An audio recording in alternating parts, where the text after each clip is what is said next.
Oui, je vais très bien chez vous. Dieu merci, tout va très bien. Apparemment, le déroulé est fini, il reste les interventions. Effectivement, effectivement. Ah, on risquait de tout rater aujourd'hui, hein, Oui, moi-même, j'étais vraiment sur parce, le point de fermer parce que parce que je j'attendais. suis quelque part, là, j'attendais que ça finisse pour appeler, je suis tombé au bon moment. Ok. Donc, vous avez la parole. Alors, je vous remercie de me donner la parole. Aujourd'hui, nous allons intervenir sur des sujets de société encore. Comme je l'ai déjà dit, toujours ici, notre rôle, c'est de voir ce qui peut être fait pour améliorer les choses. Et aujourd'hui, on va intervenir sur l'accès à l'électricité et à l'eau potable.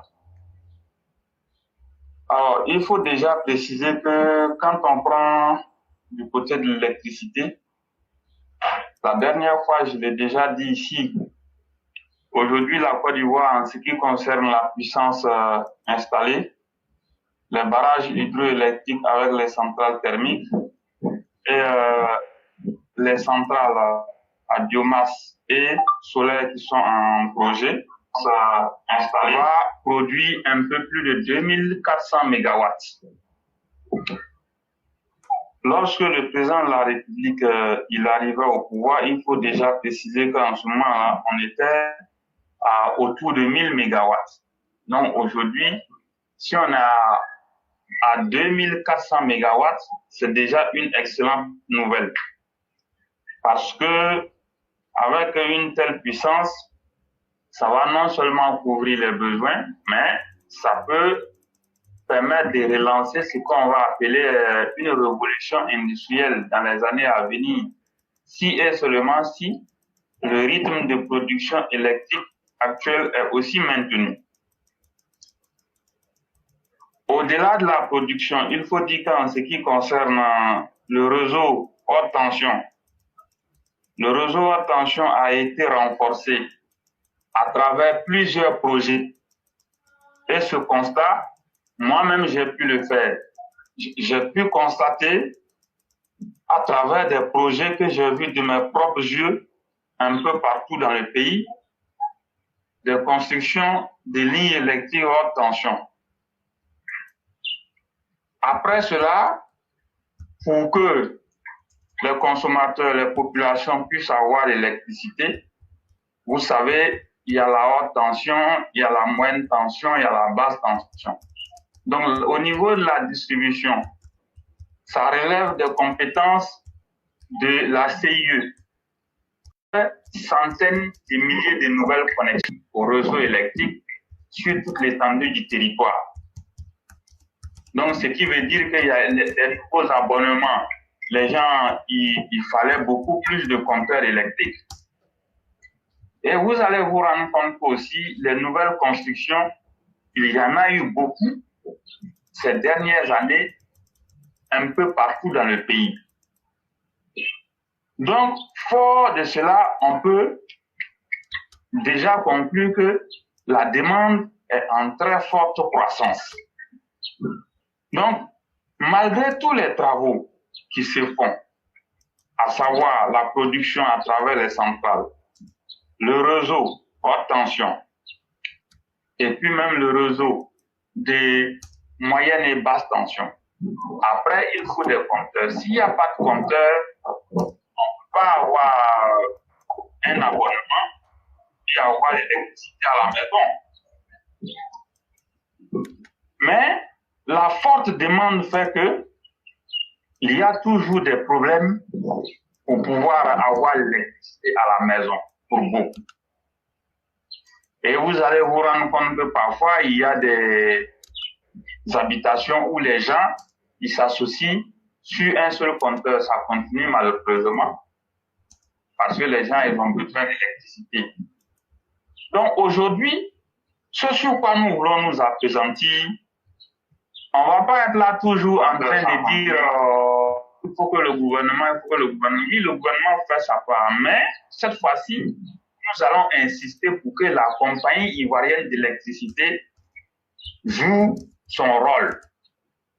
la CIE doit faire son travail correctement, qui est lequel? Si la CIE ne le fait pas, le ministre de l'Énergie, du pétrole, des mines de pétrole devra mettre la très grande pression sur la CIE pour qu'elle fasse son travail correctement. Dans le but de pouvoir satisfaire la demande, qu'est-ce qui doit être fait concrètement? Concrètement, il faut faire une évaluation de la situation. L'évaluation première qu'il faut faire d'abord, c'est laquelle? Est-ce que les agences qui existent de nos jours sur toute l'étendue du territoire, conformément à la très forte demande, est-ce que ces agences-là sont suffisantes pour pouvoir satisfaire la clientèle, pour pouvoir travailler correctement? Cela est simple. On peut le faire à partir d'une étude statistique. Les recensements se font pour ce genre de raisons.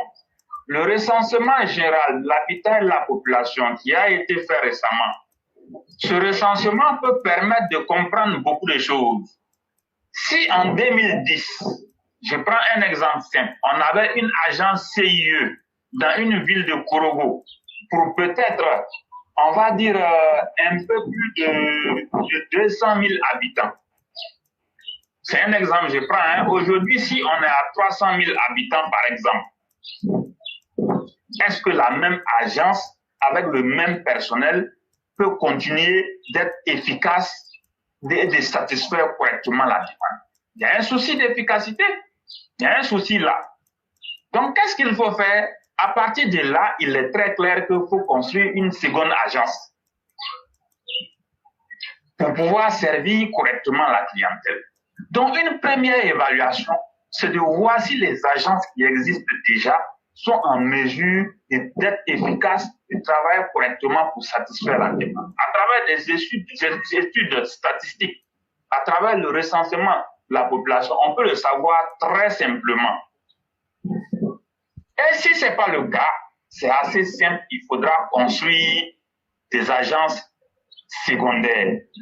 Et je suis sûr et certain que vous prenez des villes comme Abidjan, Bouaké, Gagnoua, San Pedro, Korogo, Man, Bundiali, Bondoukou, Abangourou, Daloa, Yamoussoukro. Il est très clair que si vous faites une étude, vous allez vous rendre compte très clairement que dans ces villes, on a vraiment besoin d'agences secondaires pour pouvoir satisfaire correctement la clientèle. Et il le faut. Il le faut pour la simple raison que la demande s'est accrue, la population, elle, s'est accrue. Il y a un plus grand nombre de personnes qui veulent l'électricité. Donc, il le faut. C'est aussi de bonnes guerres parce que ça peut donner du travail à des jeunes, à de nouvelles personnes qui cherchent du travail. Quand on parle de croissance, là, c'est à tous les niveaux. Hein. La croissance, il faut l'avoir à tous les niveaux. La dernière fois, nous l'avons dit ici, le budget ivoirien, il est passé en 2010 de 2600 milliards de francs CFA à aujourd'hui, un peu plus de 11 000 milliards de nos francs CFA. Une croissance de plus de 350%.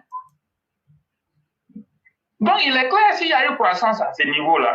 Il y a eu croissance également au niveau de la production électrique. Il y a eu croissance au niveau également des populations qui veulent le courant. Donc, il est très clair que les agences d'électricité qui sont là pour distribuer l'électricité, faire les abonnements, devront également revoir leurs normes sur le terrain. Voilà. Donc, c'est assez simple à comprendre que ce travail, il doit se faire parce que la population s'est accrue. Ça, c'est important. Quand on finit ce travail, il faut faire une étude statistique de façon générale pour demander à tous ceux qui habitent dans des maisons et qui ne disposent pas de compteurs chez eux de venir se faire recenser dans les agences CIE. Il faut que la CIE lance cette étude-là. On n'a pas besoin que les clients viennent demander forcément le compteur d'abord avant. Il faut qu'une étude soit faite. pour savoir quels sont ceux qui sont réellement dans le besoin de l'électricité à l'instant T où nous parlons. Aujourd'hui, en ce moment où nous parlons, quels sont ceux qui veulent avoir un compteur d'électricité en leur nom chez eux et qui ne l'ont pas? Il faut les recenser. Quand on finit de les recenser, on saura sur toute l'étendue du territoire les besoins réels. Les chiffres seront là, c'est très clair. Et une fois que ces chiffres sont disponibles, on lance une grande commande de compteurs d'électricité pour les abonnés dans ce sens.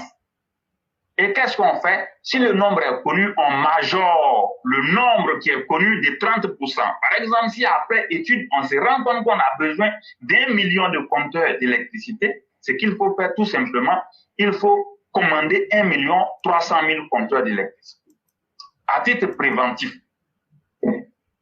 et aussi à titre de prévision. Voilà ce qu'il faut faire. Ce travail doit se faire pour que nous soyons à l'abri.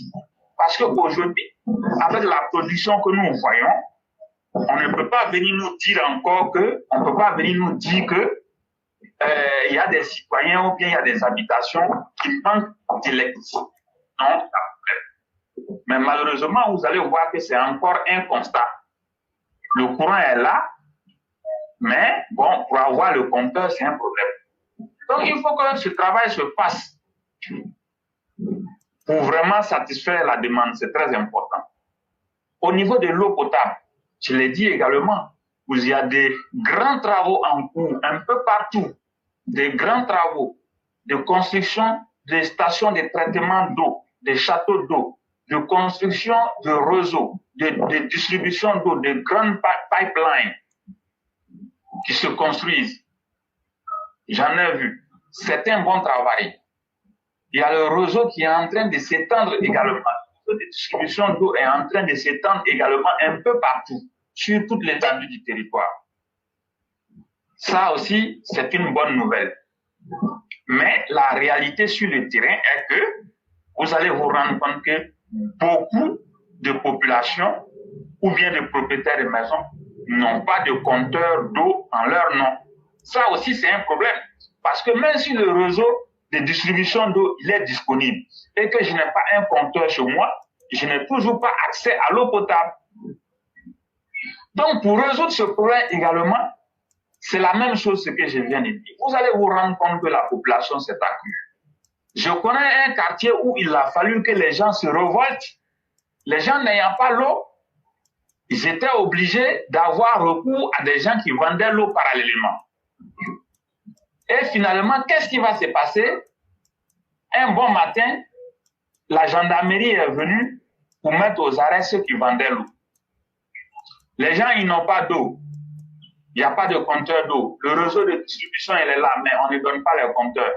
On ne peut pas aussi leur tenir rigueur qu'ils n'achètent pas de l'eau avec d'autres personnes. On ne peut pas tenir rigueur. À l'impossible, nous les tenir parce que l'eau est source de vie.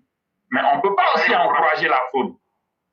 Il a fallu que les gens se révoltent pour que les directeurs de la SODECI, les directeurs d'agence de la SODECI viennent sur le terrain pour constater la grande souffrance des populations. Et curieusement, les semaines qui ont suivi, les compteurs sont arrivés en grand nombre. Est-ce qu'on a besoin d'en arriver là souvent pour pouvoir résoudre les problèmes? On n'a pas besoin. Et ce problème, il se pose dans beaucoup de localités. Étant donné que ce même problème se pose dans beaucoup de localités, il est très bon d'étendre, de renforcer le réseau de distribution d'eau potable. C'est une très bonne solution. Mais après, il faut des agences pour satisfaire la demande, je l'ai dit. La population s'est accrue, il faut évaluer également, construire de nouvelles agences pour servir les clients, pour un meilleur traitement des clients. Après cela, il faudra demander également à la SODECI de faire un recensement de ceux qui ont besoin de compteurs d'eau et qui n'en ont pas. Si le recensement, cette étude statistique s'est fait correctement, à l'issue de cette étude, on saura combien de personnes dans le pays ont besoin de compteurs d'eau pour pouvoir avoir accès à l'eau potable. Et une fois ce travail est fait, je le répète toujours, s'il se trouve que, c'est un exemple je prends, c'est 100 000 compteurs qu'on a besoin dans les pays, c'est un chiffre, hein, mais je pense que c'est pas ça le chiffre. Bon, si je peux même, je peux dire, si on a besoin de 2 millions de compteurs d'eau, un exemple que je prends. En ce moment, on va commander avec 30% de plus. Donc, ça va faire 2 600 000 compteurs d'eau qu'on va commander. Et cette fois-ci, une fois que les compteurs sont disponibles, les gens viennent, ils prennent les formulaires, ils remplissent, ils s'abonnent en bonne et due forme correctement. Et puis, les compteurs sont installés. Les gens, ils ont de l'eau chez eux. Vous allez voir, je vous assure, si ce travail se fait correctement, le chiffre, je vous donne 1 an ou plus, le chiffre d'affaires des deux entreprises, CIO, Sodeci, ça va s'accroître de 30% de plus. Je vous le dis, que les gens fassent ce travail-là, comme je viens de le dire, et ils vont faire le constat dans 1 an. Ça veut dire quoi? Si le chiffre d'affaires de la CIE, c'était 100 milliards de francs CFA, après ce travail-là, 1 an après, vous allez vous rendre compte que le chiffre d'affaires de la CIE là, sera 130 milliards de francs CFA. Si le chiffre d'affaires, par exemple, de la Sodeci, c'était de 10 milliards de francs CFA, c'est un exemple, je crois. Vous allez voir qu'après ce travail, 1 an après, le chiffre d'affaires sera 13 milliards de francs CFA. Ce sont des exemples que je prends. Donc, je pense qu'il faut que nous soyons beaucoup regardants sur cet aspect-là. Parce qu'il faut faire le travail. Tous les grands travaux qui se font sont à encourager, sont à soutenir, c'est très bon. Mais vous avez vu le président de la République dans son discours la dernière fois, il a dit il faut l'électricité pour tous. Qui parle de l'électricité pour tous aussi, on va aussi parler de l'eau, parce que l'eau est source de vie. Il faut l'accès à l'eau potable pour tous. Donc, partant de là, il faut que ce travail soit fait. Parce que je vous le dis, même à Abidjan, ici, il y a problème toujours pour avoir compteur de courant, compteur d'eau. Il y a toujours problème. Donc, il faut à un moment donné être beaucoup regardant sur cet aspect-là. La production, le transport, la distribution, pour que le consommateur final puisse avoir accès aux produits, il faut être assez regardant là-dessus. Donc, je pense que c'est ce que je voulais dire aujourd'hui. Si vous avez quelque chose à ajouter, je vous écoute. La seule chose que j'aimerais ajouter, c'est vous dire merci. Parce que après un tel exposé avec toutes les solutions qui vont avec, ce serait vraiment perdre le temps ou bien encore dégrader même le travail que vous avez fait. Vraiment, merci pour ces brillantes idées. Et vous verrez même dans les fils des commentaires, les gens vous disent vraiment merci pour ce travail-là qui est fait. Et faites sur des propositions avec aussi des projections assez concrètes. Vraiment, merci de mettre à disposition du grand peuple votre savoir et surtout votre temps. Merci infiniment pour ce travail, c'est tout ce que je peux dire. Vraiment, merci beaucoup. Portez-vous bien. Excellente émission à tout le monde. Merci à vous également et vous passez une excellente soirée.